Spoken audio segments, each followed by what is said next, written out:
Que dia especial que Deus nos deu, né? Dia chuvoso, dia de bênçãos. Amém? Você está feliz por estar na casa do Senhor? Amém. Se alegre. Deus tem algo tremendo. Obrigado, Jaque. Deus tem algo, obrigado, filho. Deus tem algo tremendo para as nossas vidas essa noite. Irmãos, eu tenho uma palavra poderosa para entregar. Mas eu queria pedir uma ajuda. Pode ser? Luísa, shalom, shalom. Perdão, Luísa. A Sara falou para você? Eu olhei e falei, eu conheço. Mas até eu lembrar, né? Porque eu estou com 28 anos. Não é? Um pouquinho mais. Mas a cabeça, e é grande, hein? Imagina, aleluia. Não está tão boa, sejam bem-vindos. Que bom que vocês estão aqui. Fiquem à vontade, amém? A ajuda que eu quero pedir é no glória a Deus. Você sabia que o glória a Deus é o combustível da igreja, é o combustível do culto e do pregador mais ainda? Porque quando você dá o glória a Deus, é sinal que você está entendendo a mensagem. E eu sei quando uma mensagem, ela toca o coração da igreja. E hoje eu vim disposto a entregar tudo nesse altar.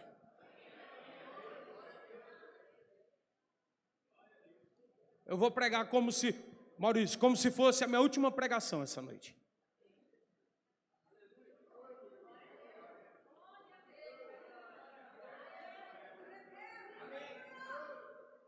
Que é algo que nós precisamos entender. Nós estamos em uma luta cuja vitória Deus já deu. Você está diante de enfrentamentos cuja vitória Deus já colocou sobre a sua vida. Eu não venho falar de algo que Deus vai fazer, eu venho falar de algo que Deus já fez. Aí eu preciso tomar a postura de um vencedor. Aí eu preciso levantar a cabeça, aí eu preciso olhar com a ótica de um vencedor. Aí eu preciso do posicionamento de alguém que não está perdendo a batalha, mas alguém que já venceu a batalha. E onde isso acontece? Na nossa mente. Porque ou a sua mente te faz escravo, ou ela te faz livre. Ou a sua mente te faz um vencedor, ou ela te faz um derrotado. Ou a sua mente faz um miserável, ou a sua mente faz uma pessoa próspera. É por isso que as ingerências não vêm no coração, vêm na mente. É por isso que a sua maior batalha não é o que você fala, é o que você pensa. Porque às vezes você fala bonitinho, mas aqui dentro. Às vezes na sua fala é tudo certo, é tudo organizado, tem começo, meio e fim. Você sabe falar. Falando você sabe como resolver, mas internamente é uma guerra, é uma batalha travada. Mas se Romanos 12 se cumprir na nossa vida hoje, eu vou repetir algo que eu disse algumas ministrações atrás. Se você entender daqui para dentro que a guerra já foi vencida, daqui para fora tudo toma forma de outra, daqui para fora tudo ganha outra forma, outra perspectiva, outra direção e outra conclusão. Se daqui para dentro você entender que existe paz, daqui para fora não existe mais guerra. Se daqui para dentro você entender que você já é vitorioso, já é vencedor, daqui para fora não tem mais guerra.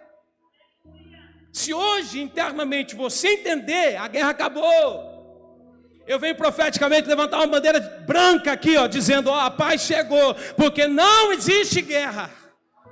Para quem entendeu, daqui para dentro, que você já venceu. E onde isso hoje nos pega? Em Marcos, capítulo de número 16, versículos 15, 16, 17, 18. Abre aí, no último capítulo do Evangelho de Marcos, no capítulo 16, nós vamos fazer menção dos últimos versículos do texto. Marcos 16, 15. O texto diz assim, ó: e disse-lhes, ide por todo o mundo, pregai o evangelho a toda criatura. Quem crer e for batizado será salvo, mas quem não crer será condenado. E estes sinais seguirão aos que crerem. Em meu nome expulsarão os demônios. Em meu nome falarão novas línguas. Em meu nome pegarão nas serpentes. E se beberem alguma coisa mortífera, não lhes fará dano algum, e porão as mãos sobre os enfermos e sararão. Acabou o culto, vamos orar e vamos embora. Entenderam?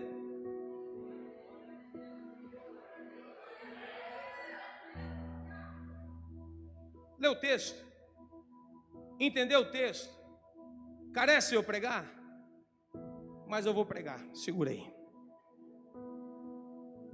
Pai, eu tomo a autoridade que existe no nome de Jesus a consagrar ao Senhor este momento. Eu repreendo todo espírito que rouba a palavra. Eu repreendo toda ação de Satanás distorcendo em ouvidos, mentes, corações a palavra que o Senhor nos confiou para essa noite. Eu repreendo toda ação do inferno, porque há poder no nome de Jesus. Eu repreendo todo levante, eu repreendo toda distração, eu repreendo toda afronta na autoridade que existe no teu nome. Eu dou ordem agora para que Satanás pegue tudo que é dele e bata em retirada. Há poder no teu sangue, Jesus. E através deste nome que é poderoso, eu repreendo a ação de Satanás. Eu repreendo a enfermidade, eu repreendo o cativeiro, eu repreendo toda a ação, meu Pai, mortífera do inimigo em almas, em mentes, em espíritos, em corações. Eu declaro que os céus estão abertos e são céus proféticos. Eu declaro que existe uma nova unção a ser derramada sobre este lugar essa noite. Eu declaro a transformação das mentes e também dos corações. Eu peço que o teu reino venha, Pai, e que a tua vontade essa noite, uma vez mais, seja feita na terra, assim como ela é feita no céu. É a minha oração em o nome de Jesus. Amém. Quantos aqui são pais? Levantem as mãos. Ok, escute. Talvez não exista em um pai maior alegria do que deixar, em um bom pai, maior alegria do que deixar um legado e uma herança para os seus filhos. Em Provérbios a Bíblia diz que o homem de bem, ele deixa isso. Ele deixa uma herança para os seus filhos. Ele deixa um legado para os seus filhos. Ele deixa boas memórias. Ele planta sementes de memórias na vida dos seus filhos. Quando eu me tornei pai, e quando talvez você tenha se tornado pai, em sua maioria, todos os pais, eles fazem de tudo para que os seus filhos sejam abençoados. Eles trabalham pelos seus filhos, eles vivem pelos seus filhos, eles se doam pelos seus filhos. Nós deixamos de ter às vezes para que os nossos filhos tenham, sim ou não? Algum pai aqui já deixou algo particular para que o seu filho tivesse? Já abriu mão de algo que seria uma bênção para você, ou uma regalia para você, para que os seus filhos tivessem? Alguém já fez isso? Ou só eu? Você já fez isso? Quantas vezes nós como pais criamos dívidas conosco para que os nossos filhos tenham de tudo? Às vezes o tênis do pai está baleado, mas o do filho está novo. Às vezes a roupa da mãe está batida, mas a roupa do filho, né? Às vezes a mãe está trabalhando, sabe muito, em um emprego, 2 empregos, em vários empregos, para que o filho estude numa escola particular, para que tenha um bom ensino, para que tenha um bom alimento, para que tenha, às vezes, aquilo que ele não teve na sua infância. E é muito bom os filhos ouvirem isso que eu estou dizendo aqui essa noite, porque eu sou hoje um filho que também sou pai, mas talvez você é só um filho hoje, ainda não é um pai e não é uma mãe. E são reflexões que vale a pena nós às vezes trazermos à nossa memória, porque muitos filhos não reconhecem o esforço do seu pai. Muitos filhos não dão valor ao trabalho da sua mãe, né? Eu não pedi para nascer, que meu pai faça. Não é bem assim não, queridão. Eu não pedi para vir ao mundo, que a minha mãe faça. Não é bem assim não. Todo pai e toda mãe, primeiro, faz porque quer, faz porque ama, faz porque assumiu a responsabilidade de deixar uma marca, de deixar um legado, e é por isso que se move. E quando eu encontro um pai e uma mãe que na maioria das vezes renuncia a si mesmo pela alegria dos seus filhos, eu acho isso lindo. Deixa de ter para o filho ter, tira da boca para o filho comer, deixa de vestir para que o filho vista, eu acho isso maravilhoso. E quando nós trazemos isso para um plano de salvação, nós vamos ver que Jesus ele veio ao mundo revelando Deus como Pai e, sobretudo, restaurando em nós a herdade perdida pelo primeiro homem em detrimento do seu pecado. É notório aqui para cada um de nós que Jesus ele propôs uma restauração. Não foi só um perdão, não foi só a expiação pelos pecados, não foi só a remissão.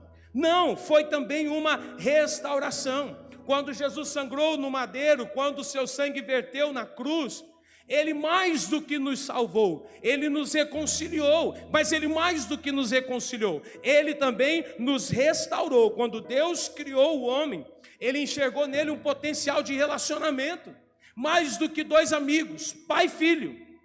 O que Deus enxergou no homem foi a possibilidade de caminhar com Ele, sendo pai, e o homem sendo filho. Mas quando o pecado vem, isso é frustrado. Então Jesus Cristo, Ele vem ao mundo revelar novamente o Pai, trazer Deus não só como o preeminente, como o excelente, como o terrível, como o poderoso, como o temível, mas também como um Pai, restaurando na humanidade uma herdade perdida, restaurando na humanidade uma filiação perdida. Paulo, em Romanos, capítulo número 8, versículo 15 ao 17, ele traz isso de uma forma clara, dizendo assim, ó: porque não recebestes o espírito de escravidão. Diga para quem está do lado: você não é escravo.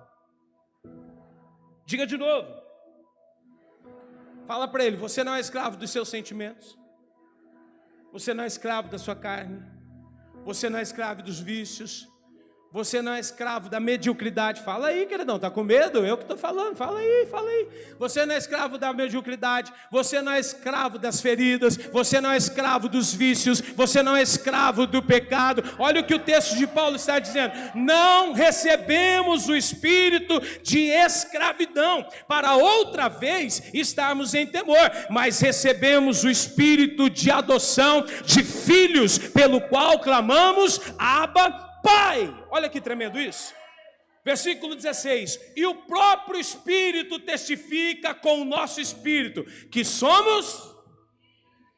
Meu Deus, eu estou na frequência 29 e você está na 5. Vamos lá, pessoal. O próprio Espírito testifica com o nosso espírito que somos...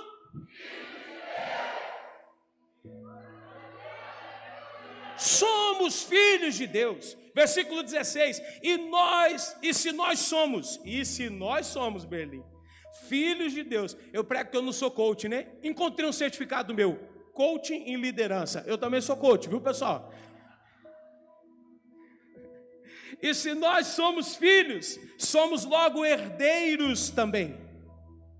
Não, fiz graça, você perdeu. Jesus veio ao mundo restaurar a nossa herdade, restaurar a nossa filiação. Jesus veio ao mundo não só para nos salvar, mas também para nos restaurar. A que ponto, pastor? O próprio Espírito testifica com o nosso espírito que somos filhos de Deus. E se somos filhos de Deus, somos logo os herdeiros também, verdadeiramente herdeiros de Deus, co-herdeiros de Cristo. Se é certo que com Ele padecemos, para que também com Ele sejamos glorificados. Jesus, o Filho. Jesus, na Trindade, representa o Filho. O Filho que não sofreu na terra, é isso? O Filho que não foi tentado, é isso? O Filho que não chorou, o Filho que não sentiu dores, não suou gotas de sangue, o Filho que não foi afligido, o Filho que não foi açoitado, que não apanhou, o Filho que não foi crucificado. Não!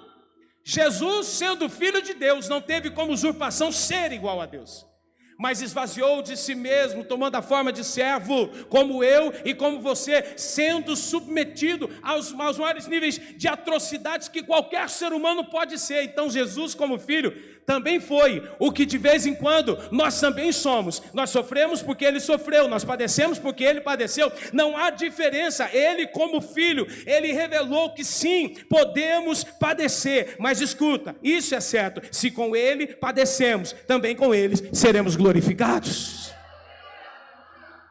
Não há provação que dure para sempre.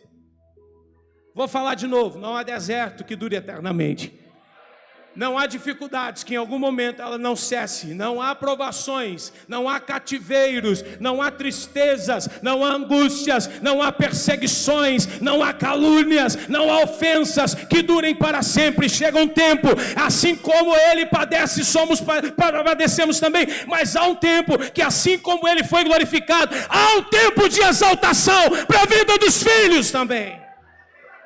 Fica tranquilo, Deus vai virar o teu cativeiro. Eita glória! Fica tranquilo, Deus vai transformar a tua realidade. Erebagaia sobre Canderé. Fica tranquilo, não é para a morte, é para a glória de Deus, é para a glória de Deus, é para a glória de Deus. Então somos filhos e estamos sendo restaurados dentro da herdade. Somos filhos e estamos sendo restaurados como herdeiros, verdadeiramente herdeiros de Deus e co-herdeiros de Cristo. Quando olhamos para Marcos 16, o texto que nós lemos, nós estamos na grande comissão. E quando a Bíblia cita a grande comissão de Marcos 16, algo que nós precisamos perceber é que nós estamos recebendo como parte dessa herdade restaurada por Cristo, uma chamada tremenda. Sabe qual? Entende isso? Nós podemos governar com o Pai. Vou falar.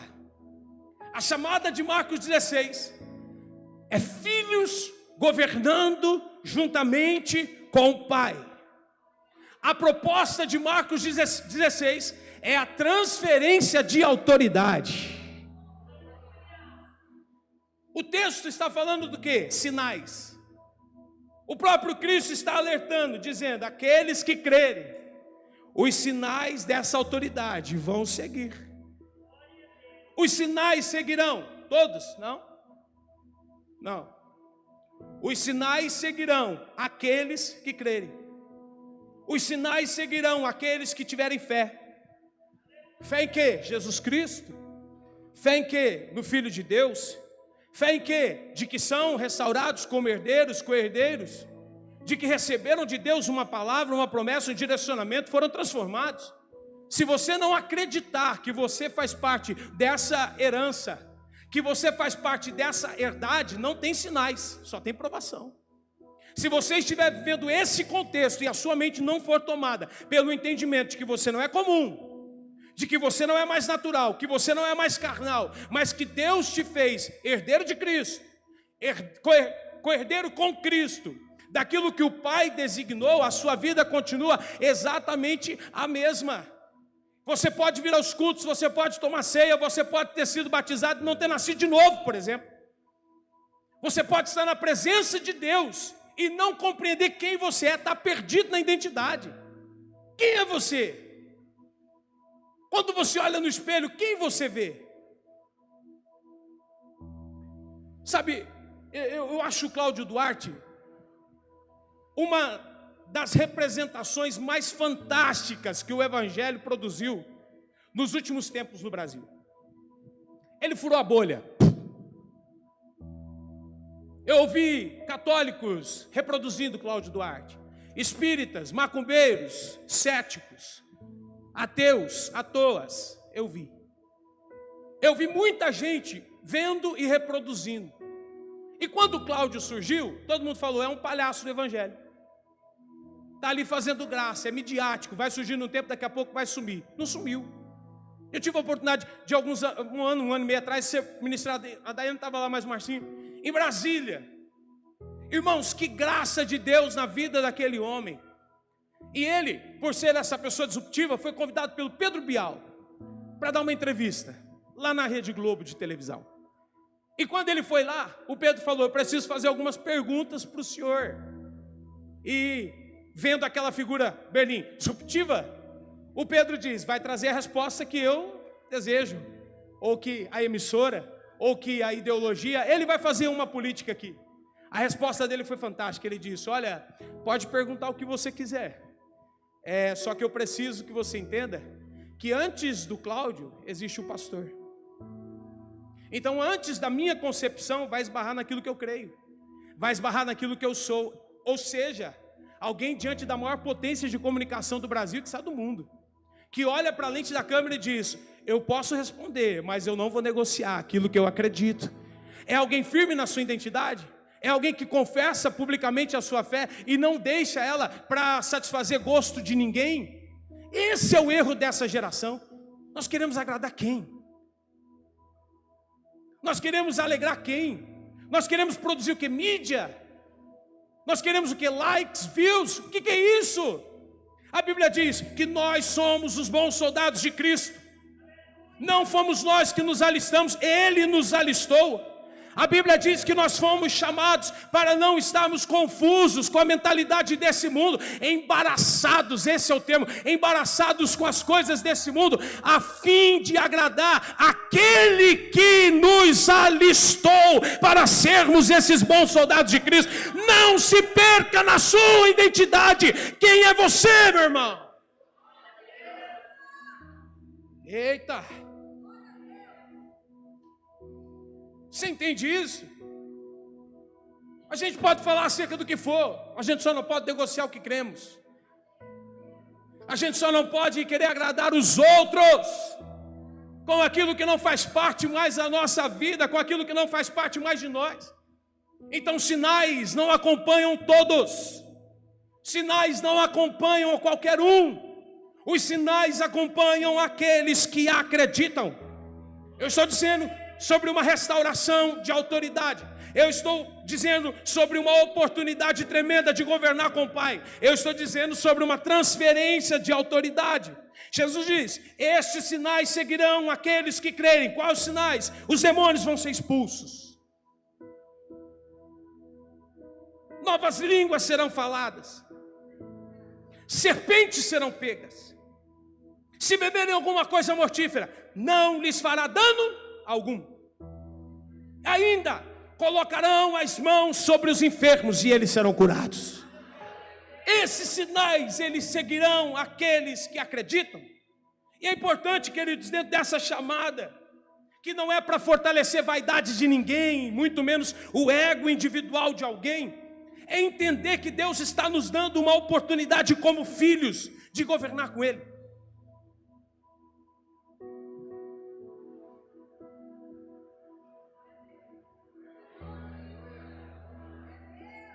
Você pode me ajudar no glória a Deus aí?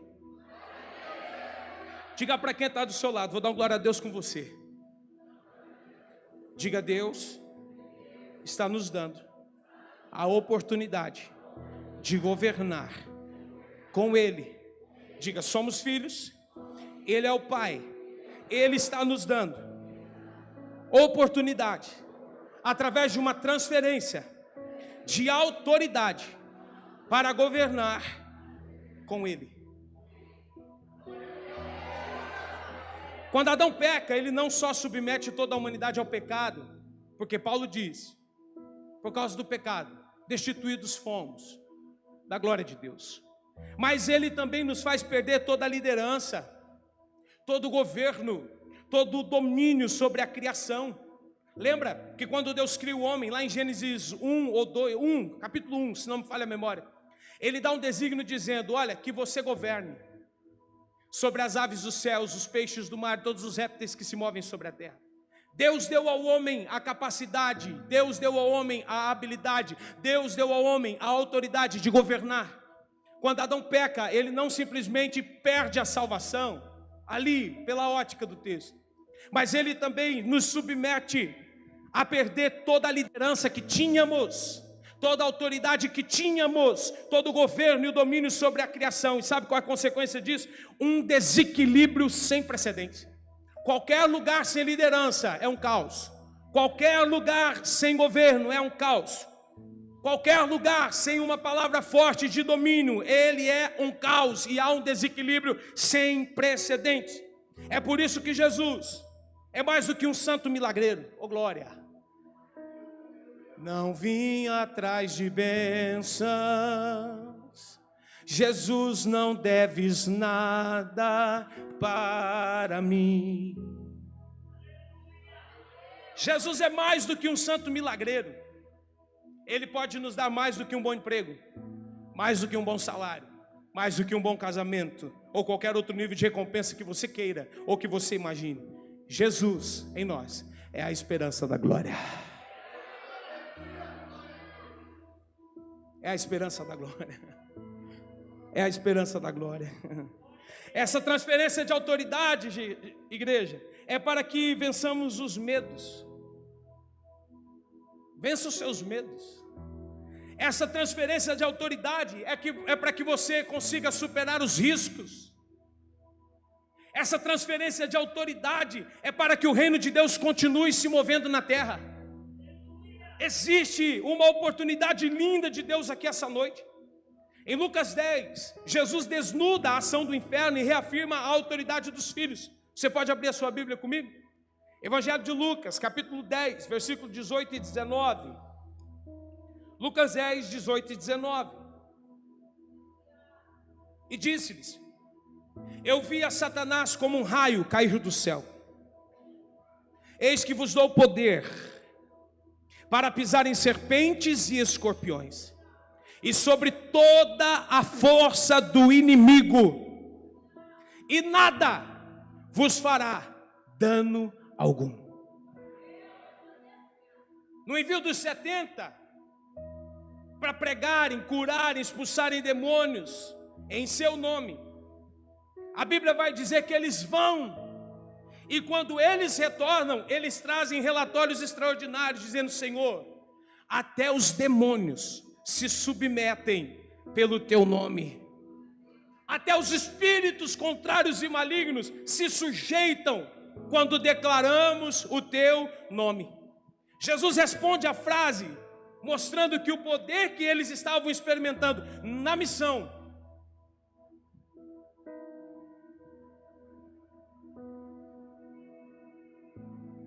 tem muito poder de Deus na missão, viu? Acreditar no Evangelho é ir. Acreditar no Evangelho é não ter medo, é ter autoridade. É não temer o risco, é ter autoridade. Acreditar no Evangelho é fazer o reino de Deus continuar se movendo na terra, através da autoridade. Jesus envia os 70, quando eles voltam, eles dizem: os demônios estão nos submetendo, porque declaramos o teu nome. Jesus olha para eles e diz: ok, deixa eu dizer para vocês o que aconteceu. Eu vi, quando Satanás caiu do céu como um raio. Escuta, Jesus está dizendo para eles que essa glória experimentada na missão é o reflexo de todas as vezes que nós ousamos usar a autoridade que Deus nos dá. Sabe o que é Satanás cair do céu como um relâmpago? É a derrota espiritual dele. Ou seja, todas as vezes que ousamos usar a autoridade a nós transferida, Satanás é derrotado. Todas as vezes que você usar a autoridade que Deus te deu, Satanás vai ser derrotado. Todas as vezes que você ousar usar a autoridade que Deus já te deu, Satanás será derrotado. Essa noite eu trago algo profético para a igreja e eu gostaria que vocês recebessem Deus. Eu convoco todos os filhos. Não, estou falando de identidade restaurada essa noite. Eu estou falando para filhos, eu estou falando para filhos de Deus. Eu convoco os filhos de Deus para governarem com o Pai a partir de hoje. Eu convoco os filhos de Deus a assumirem a autoridade compartilhada do Pai.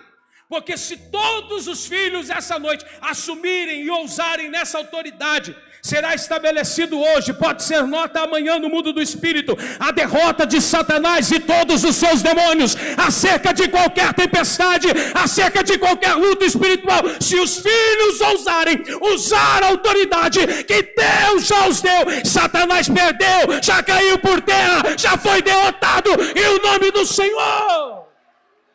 Ei, aleluia, aleluia. Aleluia, aleluia, aleluia. Oh glória. Olha o que ele diz, o versículo 19. Jesus está empoderando os 70 e está dizendo: eis que vos dou poder. Eu recebo. Para pisar em serpentes e para pisar em escorpiões, e sobre toda a força do inimigo, e nada,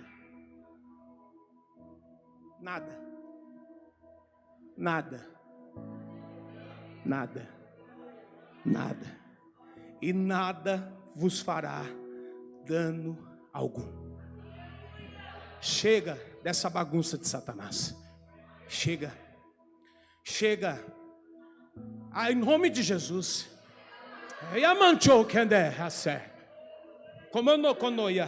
Eu não vou esperar a próxima casa, eu não vou esperar o próximo luto, eu não vou esperar a próxima enfermidade.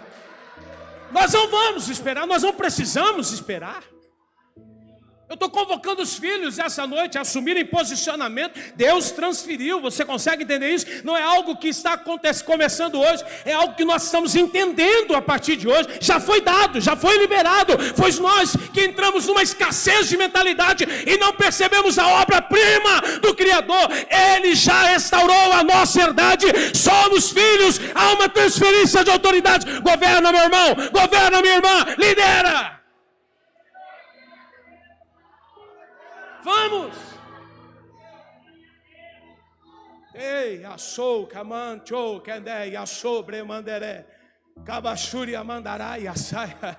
Eu vou me alegrar porque Satanás está derrotado. Eu vou me alegrar.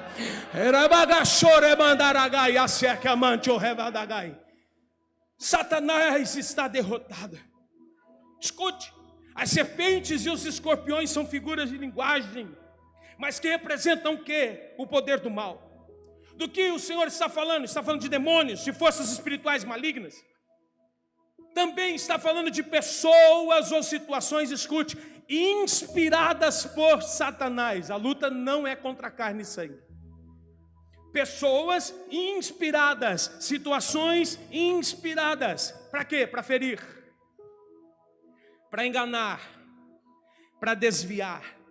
A Bíblia está falando de ataques espirituais, de tentações, de perseguições, que todo cristão só enfrenta porque decidiu cumprir a sua missão e o seu chamado.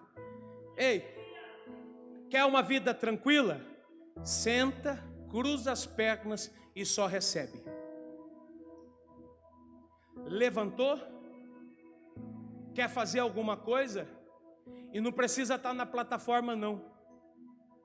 É só fazer com o mesmo amor que esses irmãos estão fazendo aqui hoje, com a mesma generosidade que eles estão fazendo aqui, de estarem se molhando tudinho debaixo de um guarda-chuva para ir te buscar lá no carro.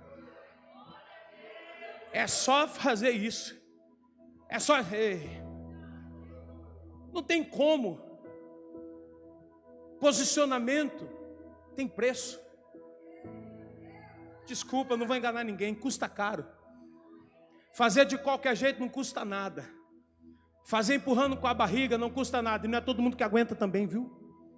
É por isso que tem muita desistência. É por isso que tem muito mimimi. É por isso que tem muita gente dizendo, eu não aguento mais. Eu estou sofrendo demais. É isso demais. É porque não é para frouxo, meu irmão. É porque é para valente. É para quem é resiliente. É para quem se colocou na dependência e eximiu a carne. É para quem diz, Senhor, eu não sou nada, Tu és tudo, eu não posso, Tu podes, eu sou pó e cinza. O poder é Teu, a glória é Tua, a unção é Tua. Quem fala é o Senhor, quem canta é o Senhor, quem dança é o Senhor, quem se expressa é o Senhor, quem ama é o Senhor. Alguém diz, eu não consigo entender esse amor sem razão. É o amor de Deus que está sendo espelhado na igreja. Ele nos amou sem razão alguma.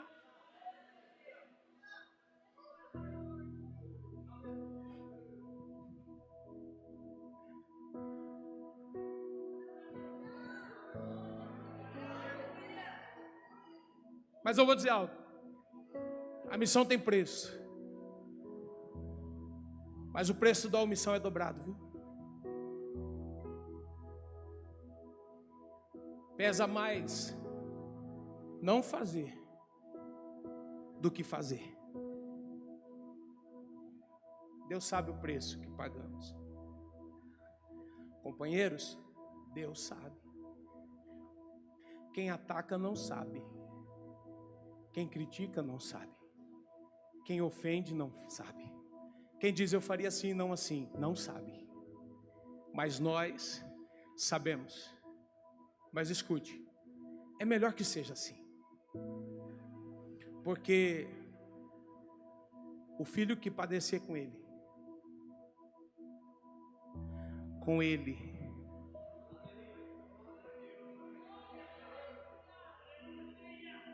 ele virá, soberano com poder, ele virá, e ele trará consigo a sua recompensa. Fica firme. Aguenta a pressão aí, hein? Fica firme. Você tem autoridade. Fica firme. Tem poder de Deus. Um dia eu vi o pastor Jackson falando assim: sabe por que um avião não cai? Mesmo sobre a pressão atmosférica? É porque todo avião, ele é desenvolvido em pressurização. Sabe o que é pressurização? É uma pressão interna que é maior do que a pressão externa. Entendeu? A crítica é fraca. A perseguição é fraca. A ofensa é fraca. O apontamento é fraco, a calúnia é fraca. Maior é a pressão do Espírito aqui dentro. Maior é o coração queimando e o Espírito dizendo: continua. Maior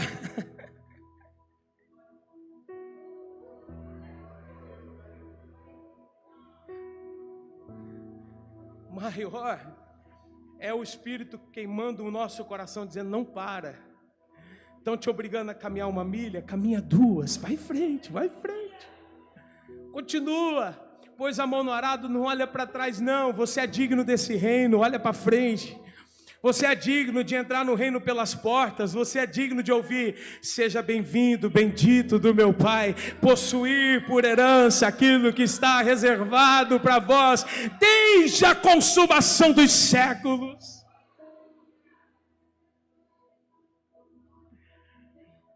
Entenda, quando Jesus fala de serpentes e escorpiões, Ele está falando que o poder dele supera qualquer força do mal. 2 pontos e eu encerro a mensagem. Serpente simboliza o engano, a sedução.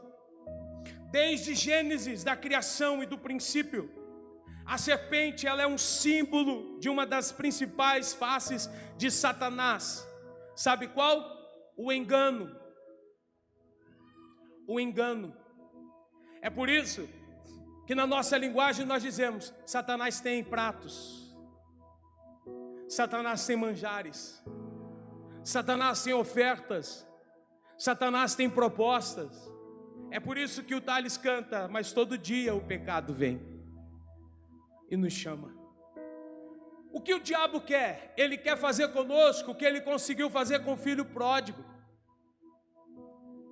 O que o pródigo tinha? O pródigo tinha uma casa, sim ou não?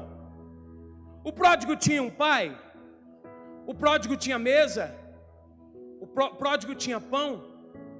Tinha conforto, tinha autoridade, ele tinha um anel, ele tinha sandálias, ele tinha o lenço? Tinha. O que faltava para o pródigo? É isso que às vezes eu paro para me perguntar de alguém que se desvia do caminho do Senhor. Tem tudo. Talvez você entrou aqui pensando em desviar. Olha para mim, o que está te faltando? Talvez você chegou aqui dizendo: é o meu último culto, se Deus não falar comigo eu não vou mais. Primeiro, que Deus não é seu empregado. Mas segundo, que eu vou te dar uma resposta te fazendo uma pergunta: o que está faltando? Você tem casa? Você tem pai?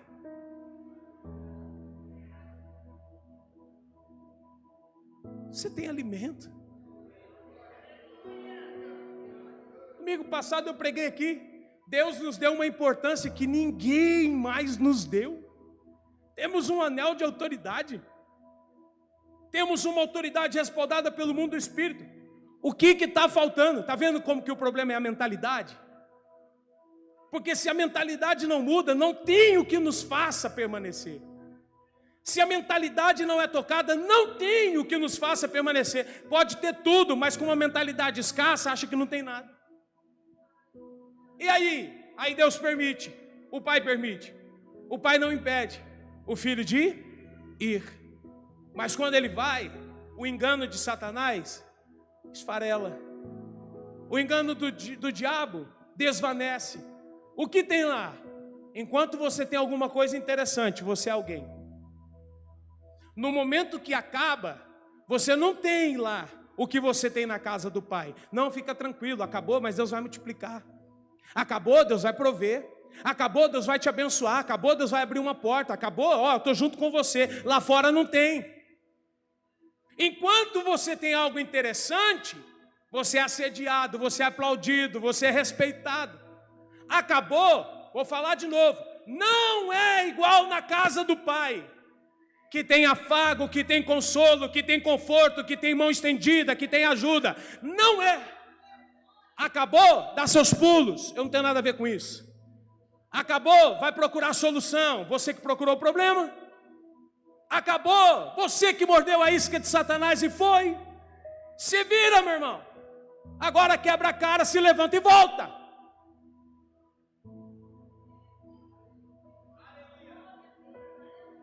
Eu deixo a pergunta no ar. O que estava faltando na casa do Pai? Para que você pudesse ir embora. Para que você queira ir embora. Para que você deixe a mesa. Para que você deixe o pão. Sabe qual é o engano? É apacentar porcos e não mais ovelhas.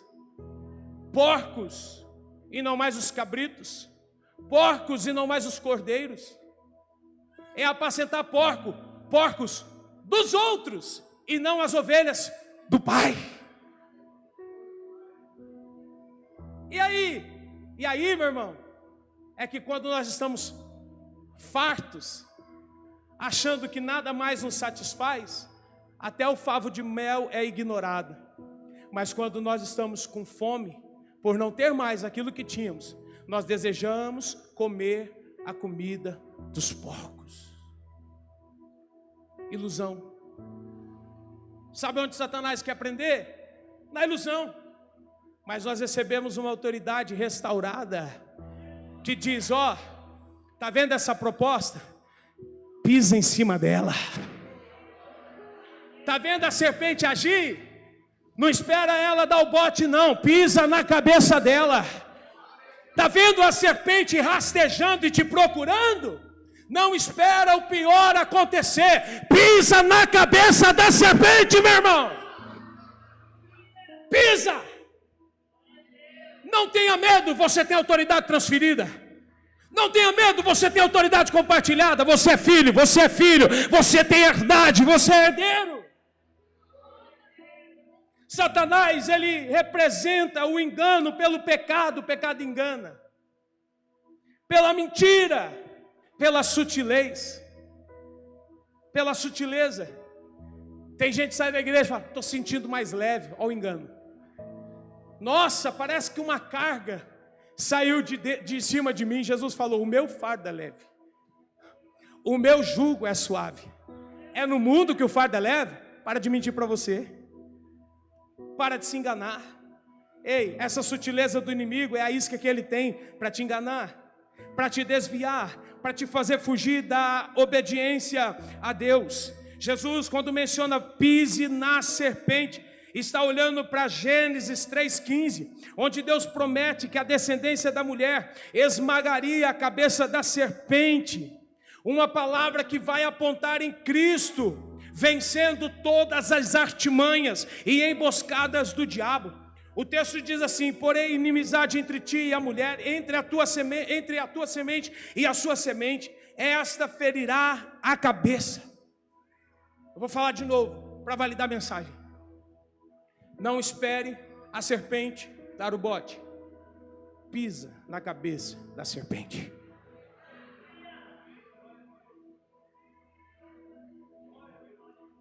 Não crie serpentes de estimação. De estimação é gato e cachorro, que são um papagaio, que canta corinho de fogo. Serpente não tolera, não aguenta. Viu a serpente, não espera o truque, não espera a artimanha, não espera o engano, não espera o bote, não espera a mordida, não espera o veneno. Vou falar de novo, pisa na cabeça da serpente.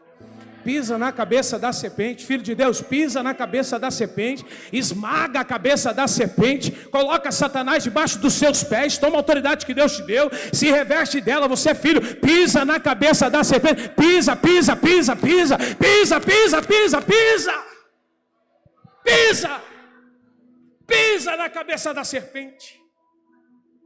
O escorpião é o símbolo da dor e do ataque direto. O que representa? feridas causadas pelo inimigo, sofrimento causado por essas feridas. Diferente, Berlim, da serpente que engana, o escorpião atira logo o seu veneno, ferindo e tentando paralisar espiritualmente no ato, na hora. Sabe aquela coisa assim, ó, estava tudo bem até ontem à noite. Hoje de manhã caiu a casa. Não, irmão, se eu estiver exagerando aqui, ó, eu deixo agora. Alguém já viu um caso parecido como esse? Alguém que você fala assim, mas peraí, o que aconteceu? Mas peraí, o que houve? Pergunta para quem está aí do seu lado. Você falou para o pastor que você ia vir no culto hoje?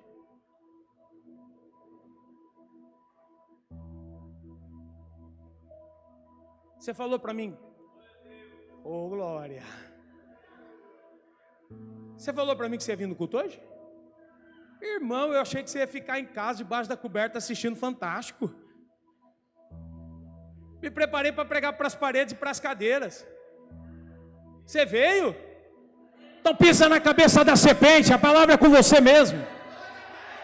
Sai do engano da serpente, a palavra é com você mesmo. Para de disfarçar, meu irmão, a palavra é com você. Pisa na cabeça da serpente e dos escorpiões. Jesus promete que nenhum veneno espiritual terá poder sobre a vida dos filhos que receberam a sua autoridade compartilhada. Todas as formas de atuação do mal, tanto as sutis como o engano e a tentação, quanto as diretas como os ataques e as perseguições, serão vencidas pelo poder do nome de Jesus de Nazaré. Projetem NVI, por gentileza, Atos dos Apóstolos, capítulo 28, versículo 1 ao 9 aqui. Eu encerro a mensagem. Se os irmãos quiserem, está chovendo, senão eu continuo. Vamos começar no 1, querido. Do 1 ao 9.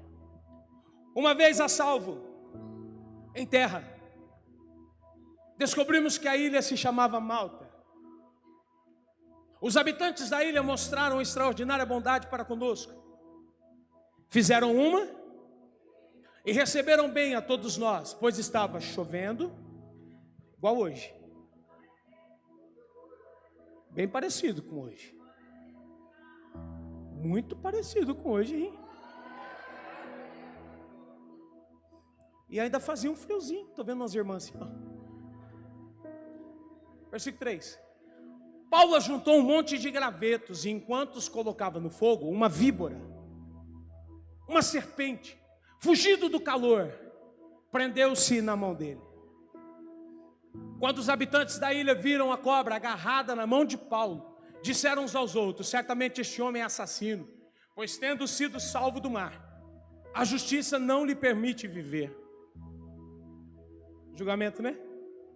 Paulo, porém, sacudindo a cobra no fogo, não sofreu nenhum mal. Volta lá, por favor. Paulo, porém, sacudindo a cobra no fogo, não sofreu nenhum mal. 6. As pessoas esperavam que ele começasse a inchar ou que caísse morto de repente. Mas tendo esperado muito tempo e vendo que nada de estranho lhes sucedia, mudaram de ideia e passaram a dizer que ele era um Deus. Segura aí, depois eu termino. Qual é o contexto? Após o naufrágio, sobrevivendo à tempestade, Paulo desembarca na ilha de Malta. O que Lucas narra através dessa experiência é que os habitantes de Malta, sensibilizados, são generosos com Paulo, sendo hospitaleiros. De que forma? Fazendo para ele uma fogueira e bem recebendo, porque chovia e fazia frio. Para manter a fogueira acesa, Paulo precisa buscar gravetos. Paulo precisa ir atrás dos gravetos, ele precisa buscar os gravetos para alimentar essa fogueira, para que ela não se apagasse.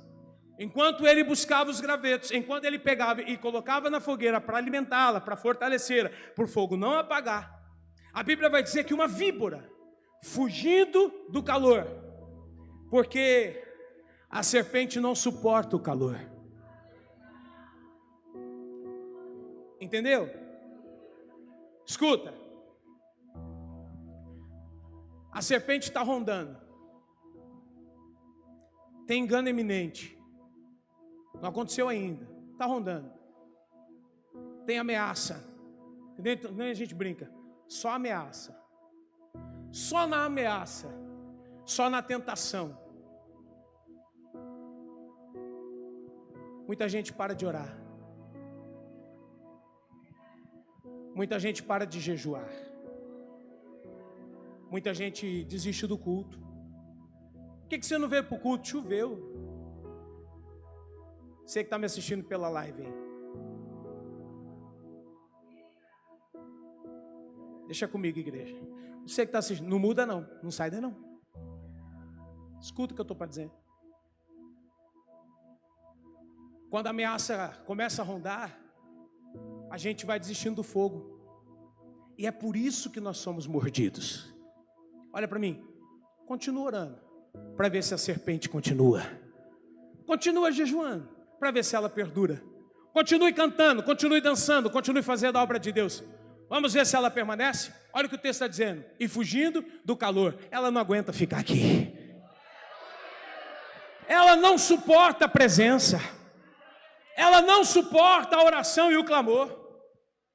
Irmão, tem gente que não vai ser liberta assim, não. Sai em nome de Jesus. Tem gente que vai ser liberta assim, ó. Senhor meu Deus e meu Pai, eu entro na tua presença. Eu me apresento diante de ti. Ei, você não precisa de um exorcista. Você precisa de 2 joelhos dobrados diante da presença do Todo-Poderoso. Se orar é liberto. Se orar a serpente foge.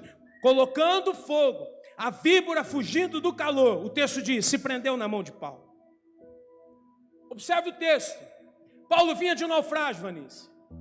Então Paulo vinha de lutas. E agora, diferente das últimas lutas, o que ele precisa enfrentar é uma víbora. Paulo enfrentou o mar, venceu. Paulo enfrentou o frio, venceu. Paulo enfrentou a chuva, venceu. Mas a luta de Paulo agora é a víbora. Entendeu? Eu tenho tempo de chamado, eu tenho tempo de ministério.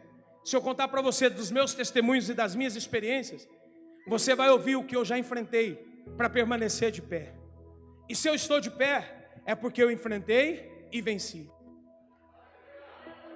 Essa é a sua história. Você já venceu, já enfrentou e venceu o mar bravo, o frio, a chuva, a tormenta. É que nem diz aquele louvor. Eu aprendi que tudo é passageiro. Eu já sobrevivi sem ter dinheiro. Mas sem Deus, não dá. É sem Deus que não dá. Sabe todos os níveis de adversidade que você já enfrentou? Glória a Deus. Agora põe uma coisa na sua cabeça. A luta de hoje é a víbora. E se você é alguém religioso, você vai começar por aqui. Não, porque eu já vivi várias experiências com Deus. Não, eu já enfrentei, já arranquei, já pus, já plantei, já colhi, já enfrentei, terébias, súbias. Eu não quero saber das suas glórias passadas. Deus está falando sobre o que você está enfrentando hoje. Sai desse trono de religiosidade, sai dessa fortaleza. Ei, meu irmão, vira uma chave na sua cabeça. Enquanto você está apegado a essas coisas, você está perdendo tempo em um momento que não temos tempo a perder. Você não tem tempo a perder. Diga para quem está do seu lado, a sua luta de hoje é a víbora. Uai, baixou o tom? Fala isso, não vai acreditar não. Fala, a sua luta de hoje é a víbora. Mas Paulo, um ministério transformador, Murilo, um ministério tremendo, um homem de Deus, mordido por uma víbora. Deus permitiu que ela se apegasse à mão de Paulo. É simples. O alvo da víbora é quem ajuda, não quem atrapalha. É simples. O alvo da vibra é quem está de pé e não quem está sentado. É simples, o alvo da vibra é quem está fazendo, não é quem está olhando. Isso faz sentido para você?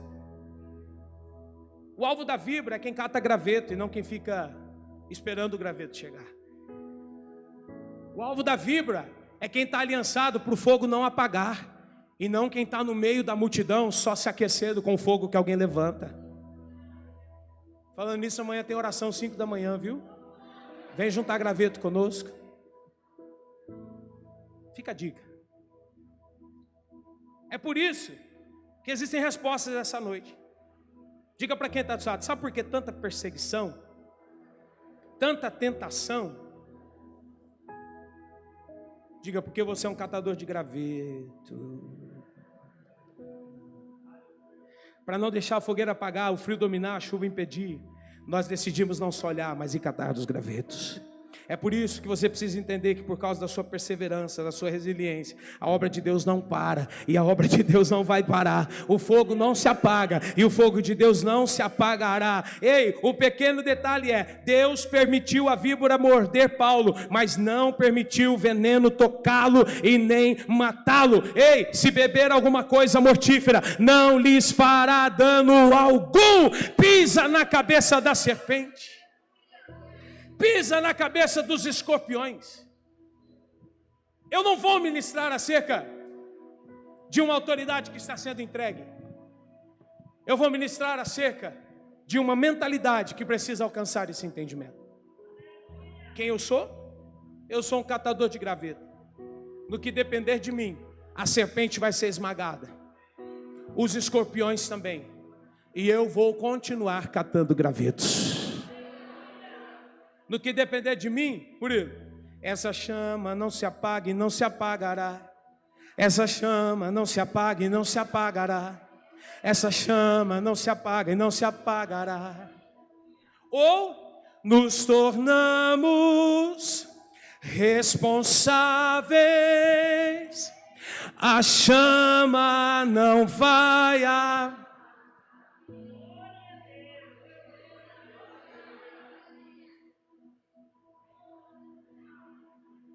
Não, acabou, não tem mais nada que falar. Não, o que partir agora não é mais eu, não. Não é mais Deus, não, é eu. Antes que eu fale alguma besteira por mim, deixa a voz do Espírito ecoando na sua alma.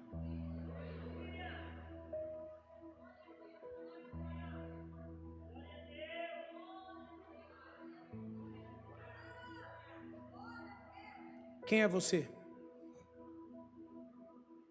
Quem é você? Sabe, tem uma canção do Kleber Lucas, quando ele era crente, que eu acho linda. Onde ele fala assim, ó: e a vida que agora eu vou viver é para um motivo bem maior que eu.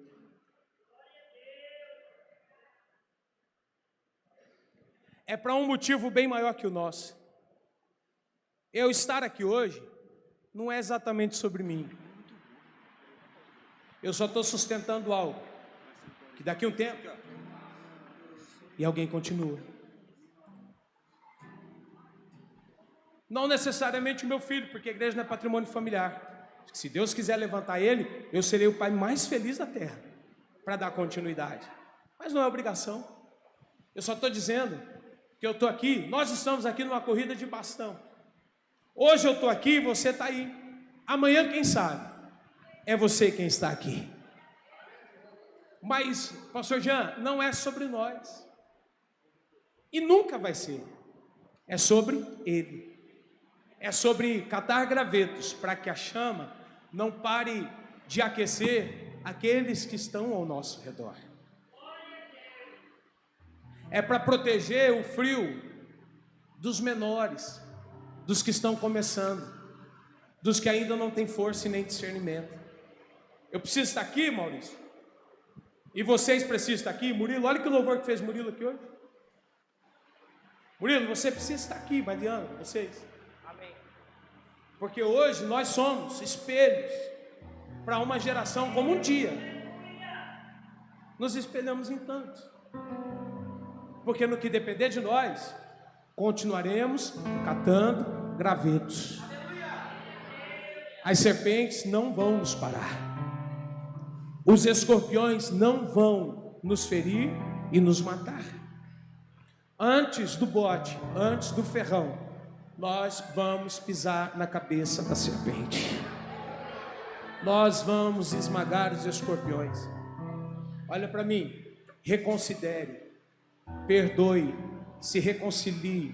Não saia da igreja, não desiste de Deus, não desiste de Cristo. Seja perseverante, faz igual você fez hoje, diante da chuva e do frio, dos ataques das serpentes e dos escorpiões. Você decidiu vir para onde tinha fogo, e você não sai daqui o mesmo. Você não sai daqui frio, você não sai daqui sentindo as assolações da adversidade dos tempos. Sabe como você sai daqui? Aquecido, cheio do poder de Deus, cheio do fogo do Espírito Santo, cheio da alegria da salvação. Quando Davi pecou, ele falou isso: Senhor, me sustenta com teu espírito voluntário e me faz beber novamente o cálice da tua salvação. É assim que nós vamos sair daqui hoje.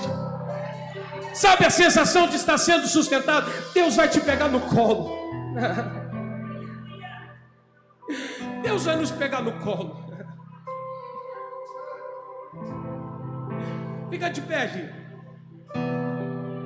A Gi, fica de pé, Gi.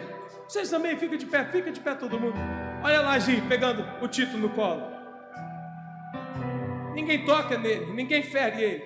Glória. Está protegido. Deus te pega no colo. Deus te abraça. Deus te afaga. Deus te protege. Ele te sustenta com o espírito voluntário. Joga suas mãos para frente. Fecha os teus olhos.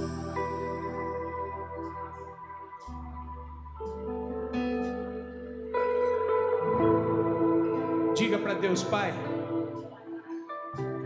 me pega no colo. Diga: Senhor, me protege, me guarda, me livra de todo mal. Diga: Espírito Santo, me encaminhe a sua verdade, de modo que toda mentira do diabo caia por terra, não exista mais. Diga: Espírito Santo, faz o meu coração queimar, faz a chama do meu coração não se apagar. Diga: mas reacende essa chama. Diga: fortalece, Senhor, o meu coração que queima na sua direção. Diga: me sustenta com teu espírito voluntário. Diga: me faz beber, Senhor, o cálice da sua salvação. Diga: não retires de mim, Senhor, o teu Espírito Santo. Diga: não retires de mim o teu Espírito Santo. Diga mais uma vez: não retires de mim o teu Espírito Santo. Diga: mas cria em mim, Senhor, um coração reto. Diga como diz a tua palavra: vê se há em mim, Senhor, algum caminho mau e guia-me pelo caminho eterno. Diga: Espírito Santo. Diga: Senhor Jesus, tu és escudo e broquel. Diga: por isso eu não temerei os espantos noturnos, as setas que voam de dia, as pestes que andam na escuridão, nem a mortandade que assola ao meio-dia. Diga: Espírito Santo, 1000 cairão ao meu lado, 10.000 à minha direita, mas eu não serei atingido. Diga: a tua palavra é uma verdade na minha vida. Levanta as suas mãos o mais alto que você puder. Eu gostaria que você levantasse um clamor essa noite. Levante um clamor, levante um clamor, levante um clamor, uma oração mais forte, uma oração mais forte. Levante o seu clamor. Se lhe faltarem palavras, ore na língua dos homens, porque você recebeu autoridade para orar na língua dos anjos, na uma língua do céu. Ore em outras línguas. Você é filho. Ore em outras línguas. Vamos. Mais.